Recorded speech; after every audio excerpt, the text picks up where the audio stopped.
ये कहानी स्टार्ट होती है सुंदर से दिन पर, जहां पर एक हिस्टोरियन दुनिया के सबसे ताकतवर फाइटर के बारे में और जानने के लिए कुछ पावरफुल सेक्ट में जा रहा होता है। पर वो जिस भी सेक्ट में जाता है, वहां पर उस फाइटर का नाम सुनते ही हर कोई हिस्टोरियन पर गुस्सा होकर उसे उनके सेक्ट से भगा देता है। यहां तक कि मोंक भी उस बंदे का नाम सुनते ही अपने आप को कंट्रोल नहीं कर पाते। हिस्टोरियन को बिना कुछ सोचे उनके टेंपल से निकाल देते हैं।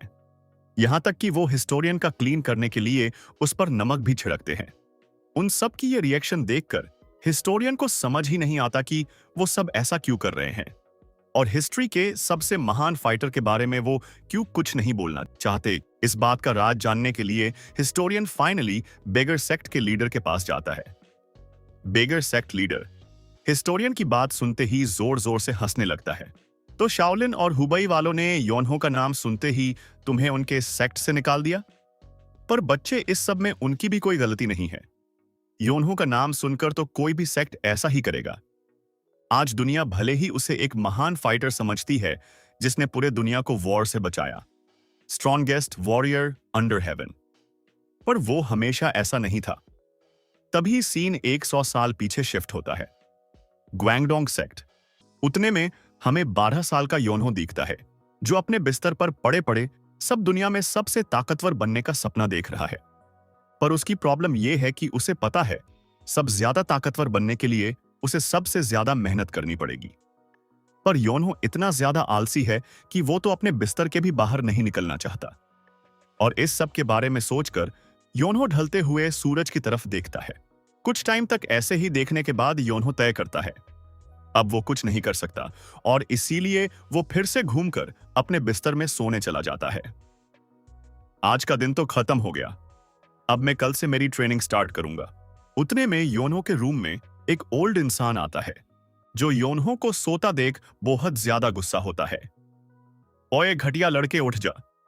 उस इंसान का आवाज सुनकर योनहो चुपचाप उठ जाता है। फादर, आप इस समय यहां पर क्या कर रहे हो? योनहो को सवाल सुनकर उसका फादर जेओंगन उसके तरफ देखता है। तुम्हें पता भी अभी क्या टाइम हो रहा है? फादर, आप देख नहीं सकते, अभी तो सूरज डूबने लगा है, तो कुछ देर में रात भी हो जाएगी। योनहो का आंसर सुनकर उसका फादर फिर से उसे पूछता है, तुम्हें पता भी है तुम कब से अपने रूम में सो रहे हो? इस बार अपने फादर का सवाल सुनकर योनहो सोचने लगता है, शायद 2 या 3 दिन। योनहो का आंसर सुनकर उसके फादर को बहुत ज्यादा गुस्सा आता है। अबे नालायक, तू पूरे 4 दिन से बस ऐसे ही सो रहा है, तुझमें कोई शर्म वरम बाकी भी है? तुझसे अच्छे तो वो भालू होते हैं, कम से कम खाना खाने के लिए तो टाइम पर उठ जाते हैं। फादर की बात सुनकर योनो हंसने लगता है। फादर, आप मेरे बारे में कितना सोचते हो? आगे से आपको टेंशन लेने की जरूरत नहीं है, मैं खाना खाने के टाइम पर उठ जाऊंगा। योनहो का आंसर सुनकर जेओंगन का पारा इतना चढ़ जाता है कि वो गुस्से में योनहो का बिस्तर ही उठा लेता है। आज मैं तुझे सबक सिखाकर ही रहूंगा। तभी सीन कुछ टाइम बाद पर फोकस होता है, जहां पर जेओंगन अपने बेटे के बारे में ही सोच रहा होता है कि उतने में उसके पास सेक्ट का मैनेजर आता है। सेक्ट मास्टर, आप इतने परेशान क्यों हो? क्या इस बार भी सेकंड यंग मास्टर ने कुछ किया है? मैनेजर का सवाल सुनकर जेओंगन सोचता है, उसके अलावा और हो भी कौन सकता है? ऐसा लगता है इस सब मेरी ही गलती है।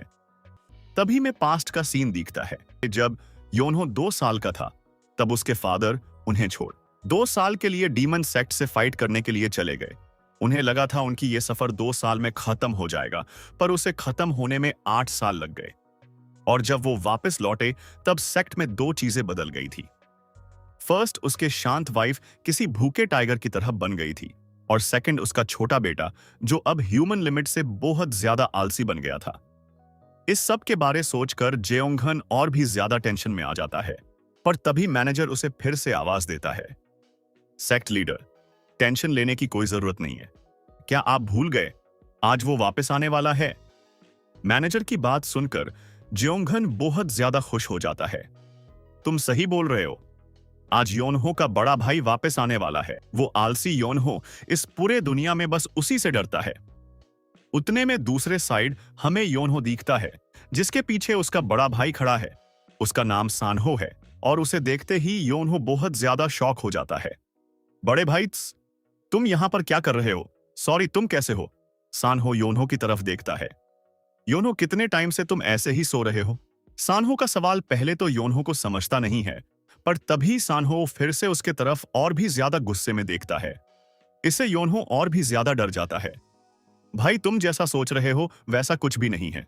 मॉर्निंग में मैंने बहुत ज्यादा ट्रेनिंग की थी और इसीलिए मैं बस थोड़ी सी झपकी ले रहा था।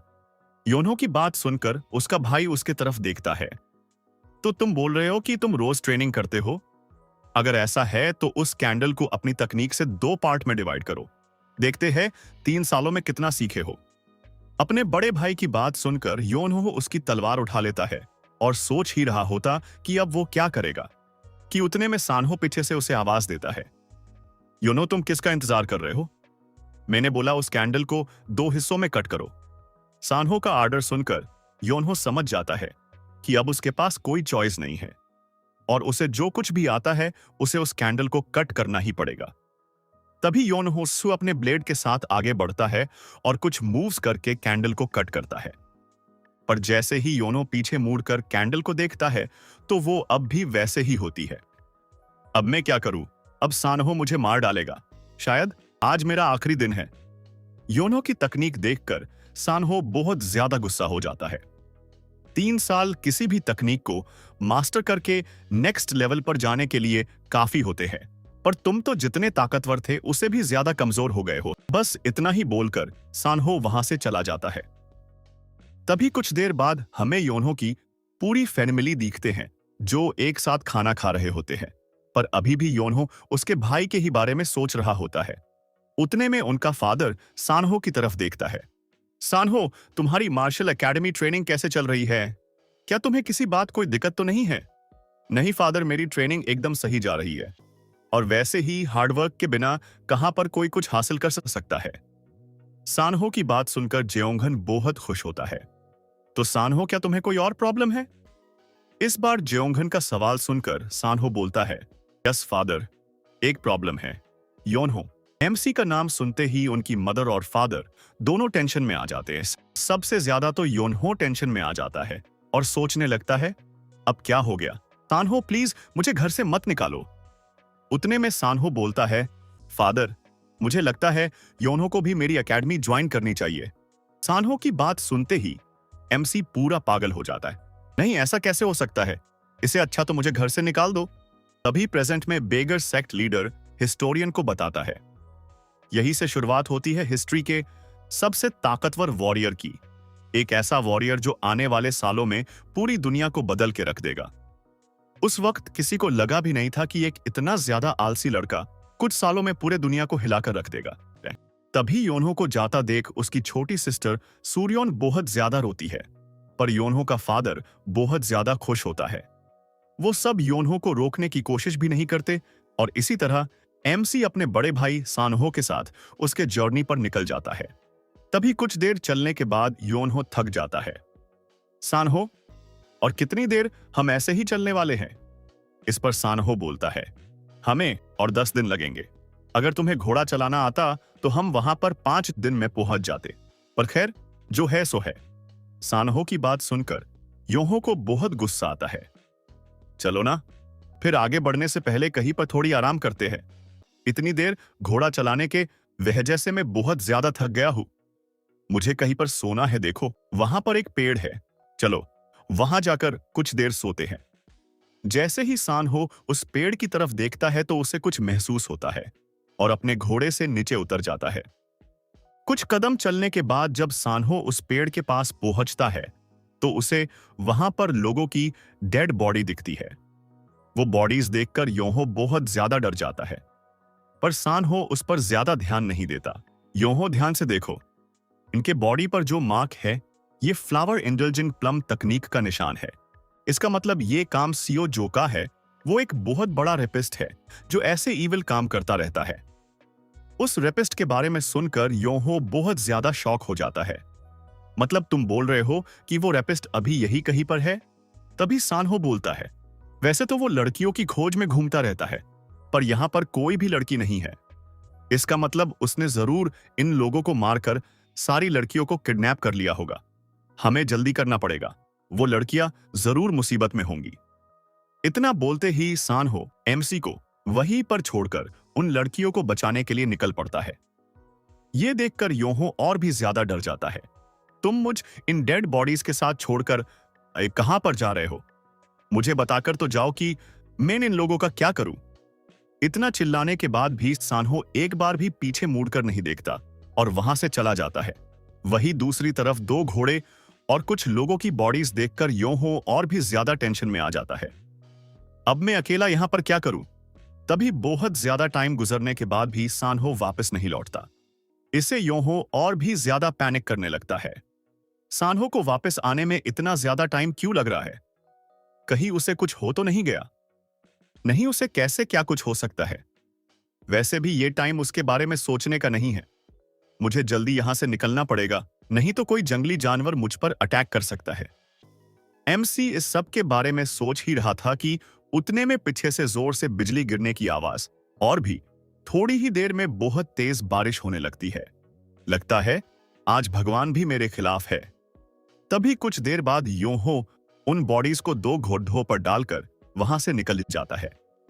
वो उन डेड बॉडीज को वहीं पर नहीं छोड़ सकता, नहीं तो कोई जानवर उन्हें खा जाएगा और वो उन्हें कहीं पर गाड़ भी नहीं सकता, क्योंकि इतने तेज से बारिश हो रही है।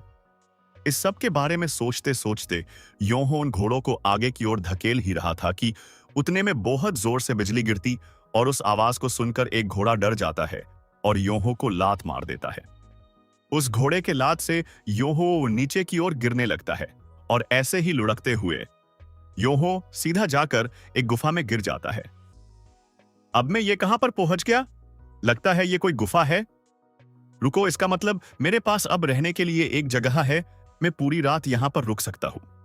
उतने में कुछ देर बाद योहो के घोड़े भी उसके पीछे पीछे उस गुफा में पहुंच जाते हैं। योहो उन दोनों घोड़ों को एक पत्थर से बांध देता है। इसके बाद योहो के पास कोई काम नहीं बचता, तो वो वही करता है जिसमें वो अच्छा है। वो उस गुफा में सो जाता है। योहो उस गुफा में बिना उठे 2 दिन ऐसे ही सोता रहता है।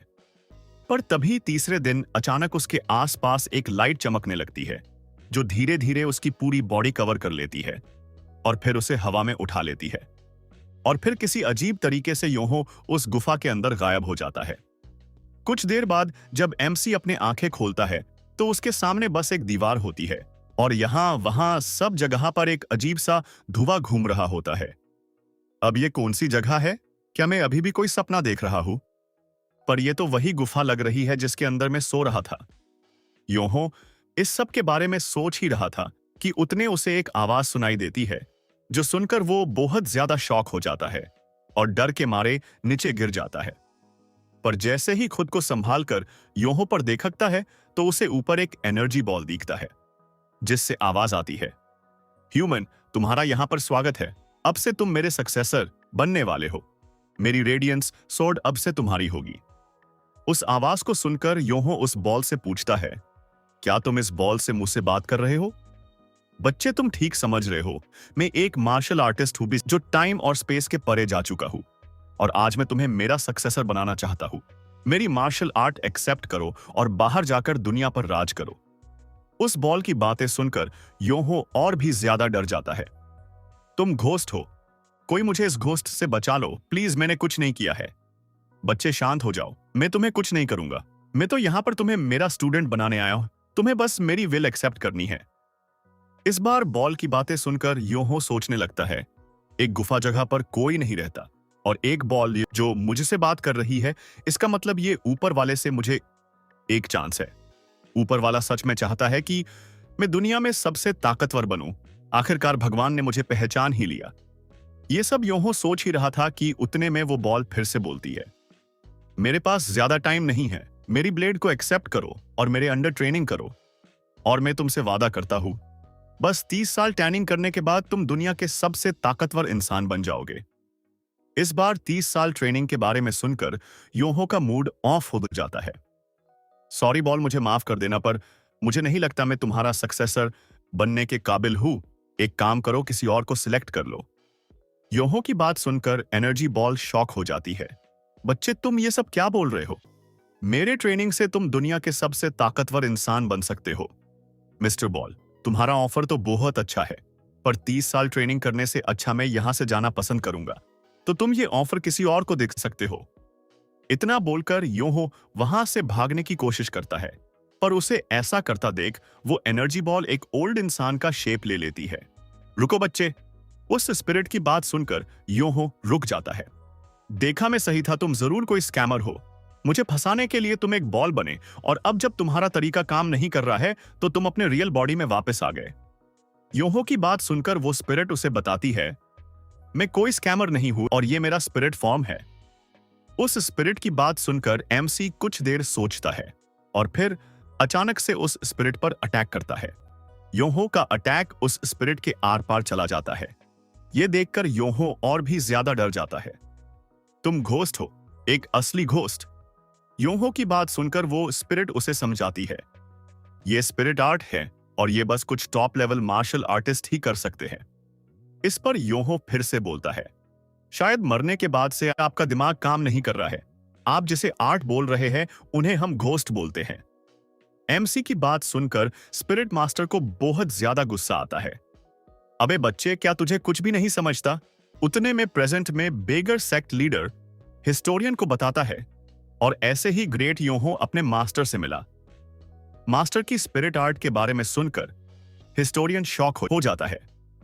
बेगर लीडर, आपको सच में नहीं लगता है ऐसी आर्ट सच में होती होगी? मुझे इसके बारे में ज्यादा कुछ पता नहीं है, पर ऐसा बोलते हैं कि दुनिया में बस कुछ बहुत ज्यादा हाई रैंकिंग मार्शल आर्टिस्ट ऐसी तकनीक यूज कर सकते हैं, और तुम्हें तो पता ही होगा कि पूरे हिस्ट्री में बस सोर्ड एम्परर ही वैसी आर्ट इस्तेमाल कर सकते हैं। आखिरकार उन्हें हिस्ट्री का सबसे ताकतवर इंसान समझा जाता है।